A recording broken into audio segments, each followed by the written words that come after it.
जन जागृति साक्षरता अभियान में आपका स्वागत है। पिछले सेशन में हमने इंक्रीमेंट और डिक्रीमेंट ऑपरेटर्स की जानकारी ली, जिसमें हमने देखा किस प्रकार से आप इंक्रीमेंट कर सकते हैं या डिक्रीमेंट कर सकते हैं किसी पर्टिकुलर वेरिएबल में, और उसके साथ जुड़े हुए इफेक्ट के बारे में जानकारी ली। इस सेशन में हम बात करने वाले हैं अगले ऑपरेटर जो कि लॉजिकल ऑपरेटर है, जिसमें हम जानकारी लेंगे लॉजिकल ऑपरेटर कौन कौन से हैं और किस प्रकार से उन्हें प्रयोग किया जाता है। तो आइए शुरू करते हैं। लॉजिकल ऑपरेटर जो हमारे पास यहाँ अवेलेबल हैं 4 तरह के हैं। सबसे पहले एंड, दूसरा और, तीसरा नोट और फोर्थ है एक्सओर। तो यहाँ पे यदि आप देखें तो 4 ऑपरेटर हमारे पास अवेलेबल हैं। सबसे पहले एंड की बात करते हैं। अगर आप एक से अधिक कंडीशन को चेक करना चाहते हैं PHP में तो आप एंड का प्रयोग कर सकते हैं। एक से अधिक कंडीशन में आप 2, 4 या जितनी भी कंडीशन चाहे एक साथ चेक कर सकते हैं, लेकिन ऐसे केस में एंड का जो कार्य है वो ये चेक करना है कि सभी कंडीशंस ट्रू रहें आउटपुट में। मान लीजिए कंडीशन 1 है, जिसमें मान लीजिए मैं 2 वेरिएबल्स को चेक करना चाहता हूँ, A B के बराबर है या नहीं।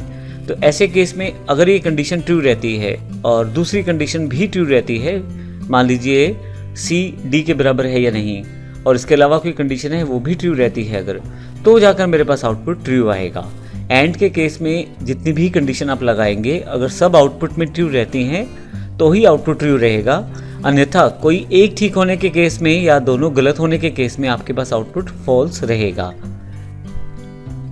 यहां यदि आप देखें तो दूसरा ऑपरेटर हमारे पास और का है। और में कोई भी एक कंडीशन या दोनों कंडीशन अगर ट्रू हो जाती हैं तो आउटपुट आपका ट्रू रहता है। तो आइए देखते हैं इसको भी हम। और के केस में हमारे पास पहली कंडीशन या दूसरी कंडीशंस में कोई भी ट्रू होने पे आउटपुट हमारे पास ट्रू आ जाता है। जैसे पहले वाले आउटपुट में तो दोनों फॉल्स है तो इसलिए आउटपुट फॉल्स है, लेकिन अगले केस में सेकंड लाइन में पहला आउटपुट ट्रू है, दूसरा फॉल्स है, तो आउटपुट यहाँ पे ट्रू है। तीसरे वाले केस में फॉल्स है और यहाँ दूसरा वाला आउटपुट ट्रू है, तो आउटपुट ट्रू है। और लास्ट वाले में दोनों ट्रू है, इस करके दोनों ट्रू आउटपुट में भी ट्रू रहेगा। तो और का अर्थ यह है कि दोनों में से कोई भी एक कंडीशन या दोनों कंडीशन ट्रू होने की स्थिति में आपके पास आउटपुट जो है ट्रू आ जाएगा। जबकि एंड में था कि दोनों आउटपुट ट्रू रहेंगे तो ही आउटपुट ट्रू आएगा, अदरवाइज आउटपुट फॉल्स आएगा। नेक्स्ट हमारे पास नोट का है। नोट आपका एक कॉम्प्लीमेंट आउटपुट देता है। अगर आपके पास रिवर्स आउटपुट चाहिए तो फिर आप ले सकते हैं, नोट का प्रयोग कर सकते हैं। एक्सओर एक इंपॉर्टेंट ऑपरेटर है लॉजिकल। ये उस स्थिति में ट्रू रहता है जब दोनों में से कोई एक कंडीशन ट्रू हो परंतु दोनों कंडीशन ट्रू ना हो। इसका अर्थ ये हुआ कि अगर आप कंडीशंस काफ़ी सारी लगाते हैं तो उनमें से कोई एक ट्रू होनी चाहिए, और अगर सारी फॉल्स हो जाती हैं या सारी ट्रू हो जाती हैं तो उस केस में आउटपुट आपका फॉल्स आ जाएगा। आइए देखते हैं चार्ट के द्वारा। यहाँ हमारे पास 2 कंडीशन का एग्जाम्पल है। अगर दोनों फॉल्स रहें तो भी आउटपुट फॉल्स है आपके पास, और अगर लास्ट लाइन देखें दोनों ट्रू रहे तो भी आउटपुट फॉल्स है। एक्सओर की कंडीशन में कोई एक कंडीशन ट्रू होती है, जैसे दूसरी लाइन में पहली कंडीशन ट्रू है और दूसरी फॉल्स है तो इस कारण ट्रू है, और तीसरी लाइन में पहली फॉल्स है लेकिन दूसरी ट्रू है, इस कारण से आउटपुट ट्रू है। तो ध्यान रखिएगा दोनों में से कोई एक कंडीशन ट्रू होनी चाहिए, सभी कंडीशंस ट्रू नहीं हो सकती इसमें। आइए इसको प्रैक्टिकल एग्जाम्पल में लॉजिकल एग्जाम्पल के साथ देखते हैं .php के साथ। यहाँ पे मैंने पहले से ही प्रोग्राम को ओपन किया हुआ है। लेफ्ट साइड पे आप आउटपुट देख सकते हैं logical.php की, और राइट हैंड साइड पे logical.php का कोड दिया हुआ है। तो आइए राइट हैंड साइड से शुरू करते हैं। सबसे पहले मैंने 4 वेरिएबल लिए हैं और चारों में 10 स्टोर कर दिया है। उसके पश्चात एक इको स्टेटमेंट के द्वारा यहाँ शो किया है कि एग्जैक्टली मेरी वैल्यूज़ क्या है मेरे वेरिएबल्स में। उसके पश्चात मैं एंड ऑपरेटर का प्रयोग करता हूँ और एक मैसेज डिस्प्ले करवा देता हूँ यहाँ पे, ताकि मुझे पता लग जाए कि जो आउटपुट आने वाला है वो एंड का है या किसी और ऑपरेटर का है। तो अभी एंड का है तो एंड का यहाँ पे जो आउटपुट में इको द्वारा मैसेज अवेलेबल है। अब वैरडम्प, जैसे मैंने पिछले सेशन में बताया था, एक फंक्शन है जो आपको ट्रू और फॉल्स में आउटपुट देने वाला है। अभी तक के लिए वैरडम्प यही हमारे लिए काम करने वाला है। तो वैरडम्प से इंपॉर्टेंट है अंदर की लाइनें। तो आइए देखते हैं हमने ये क्या सेटअप किया है। अगर आप देखें तो यहाँ पे एक से अधिक कंडीशन के लिए मैंने राउंडेड ब्रैकेट्स को प्रयोग किया है। तो आप पहली कंडीशन को एक अलग राउंडेड ब्रैकेट में बाइंड करते हैं, जबकि दूसरी कंडीशन को अलग राउंडेड ब्रैकेट में बाइंड करते हैं, और बीच में रहता है एंड का निशान। अगर आपको लगता है कि इससे अधिक कंडीशन लगानी है तो इसके पश्चात भी आप एंड का निशान लगाकर यहाँ पे उस कंडीशन को स्पेसिफाई कर सकते हैं। जबकि मेरे पास अभी और कोई कंडीशन नहीं है तो अभी इन दोनों कंडीशंस पे भी हम आउटपुट देखने वाले हैं। तो जैसा कि हमने जानकारी ली थी, एंड आपको ट्रू आउटपुट देता है। अगर दोनों केसेस में पहली कंडीशन या दूसरी कंडीशन में दोनों में आउटपुट ट्रू रहे तो आपके पास आउटपुट ट्रू आता है। यहाँ पे आउटपुट ट्रू है क्योंकि ये दोनों कंडीशंस ट्रू हैं। ए में भी 10 है, बी में 10 है, तो पहली कंडीशन इक्वल है, और सी में भी 10 है, डी में भी 10 है, तो दूसरी कंडीशन भी इक्वल है। और दोनों केसेस ट्रू होने के कारण जो आउटपुट है वो भी आपके पास यहाँ पे ट्रू है। मगर मान लीजिए यहाँ पे कोई एक कंडीशन फॉल्स हो जाती है, जैसे मैं यहाँ 90 कर देता हूँ, सेव कर लेता हूँ और रिफ्रेश करता हूँ, तो अब देखिए यहाँ पे आउटपुट आपके पास फॉल्स है। तो कोई भी एक कंडीशन फॉल्स होने की स्थिति में आपके पास आउटपुट फॉल्स आ जाएगा। मैं इसे फिर से वापस कर देता हूँ आउटपुट को और फिर से रिफ्रेश करता हूँ, तो मेरे पास आउटपुट फिर से सही हो जाएगा। एक और इम्पोर्टेंट बात यहाँ पे, जो मेरे पास यहाँ दिखाया गया है एंड ऑपरेटर मैंने एम्परसेंड वाला लिया है, आप चाहें तो AND टाइप भी कर सकते हैं।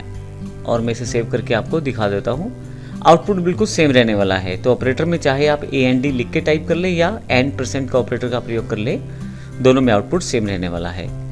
उसके पश्चात मैंने फिर से सभी वेरिएबल्स की वैल्यू को रीसेट किया है और के लिए। और की जानकारी हमने ली थी कि कोई भी एक कंडीशन ट्रू होने पे आउटपुट ट्रू हो जाएगा।